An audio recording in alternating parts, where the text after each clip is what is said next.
Hello, Steve White, Steve Arts 89. Well, I'm nearing the end of my Star Wars marathon for Star Wars Day. I'm watching all the Star Wars films, including the original editions and the special editions of the original trilogy, and of course Solo and Rogue One. I just watched Rogue One, and I'm kind of surprised by a few things about it. Now, it's a good film. I saw it in the cinema, and I was fairly impressed by it, although it was quite a sad day because I didn't get picked up from the airport by my mother because she had cancer, and I had to get a bus from the airport to Launceston, and then a bus from Launceston to Georgetown, where I lived, where my mother was.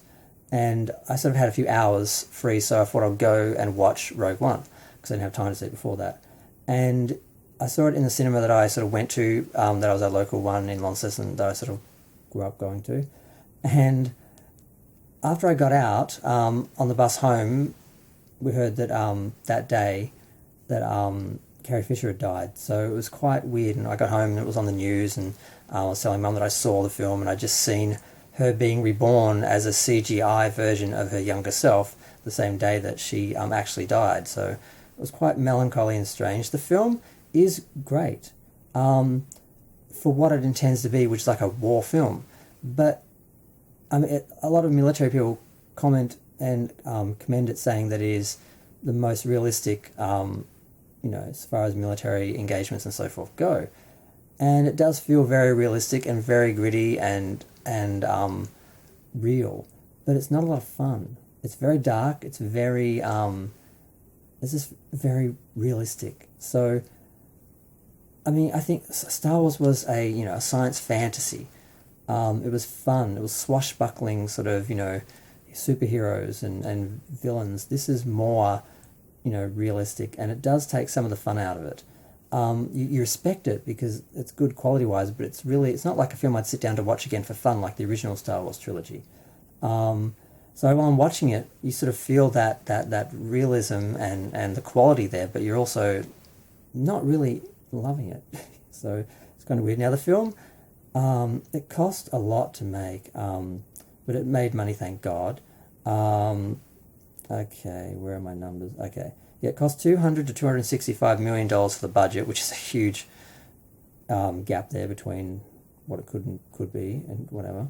But it made 1.58 billion, so 1 billion and then 58,000. So that was pretty good, but it's half what The Force Awakens made the year before. We can all sort of, query about that. It's a pretty basic story, but that's the thing. I don't really ever feel connected to the lead character. She's a good actress, but there's nothing interesting or likable about her.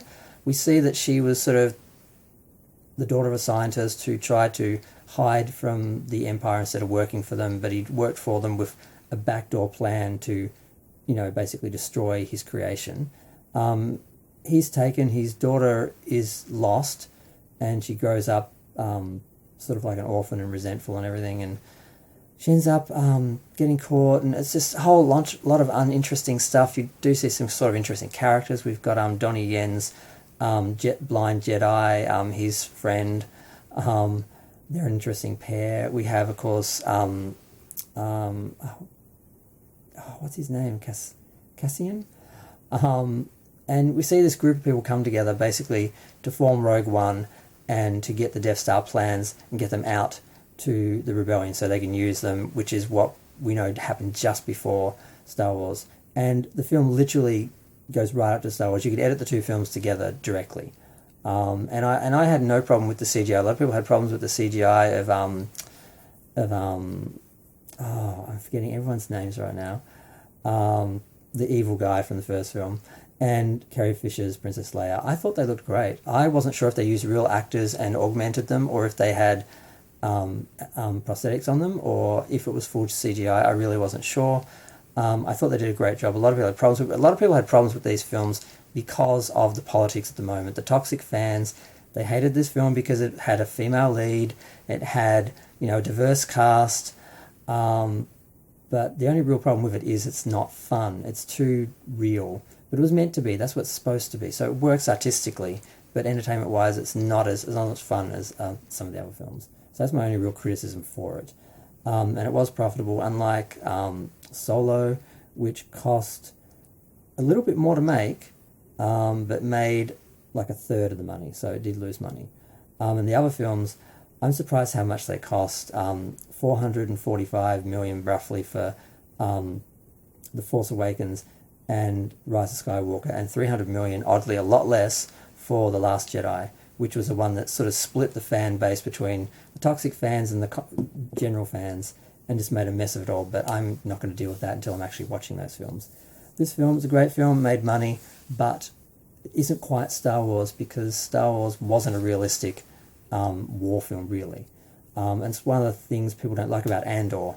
It may be brilliant and artistically sound, but it's not really Star Wars. If it's not sort of fun, you can't enjoy it, and it's more like a serious drama about politics. So I'm going to go. Feel free to share, like, comment, subscribe. Let me know what you think of the film.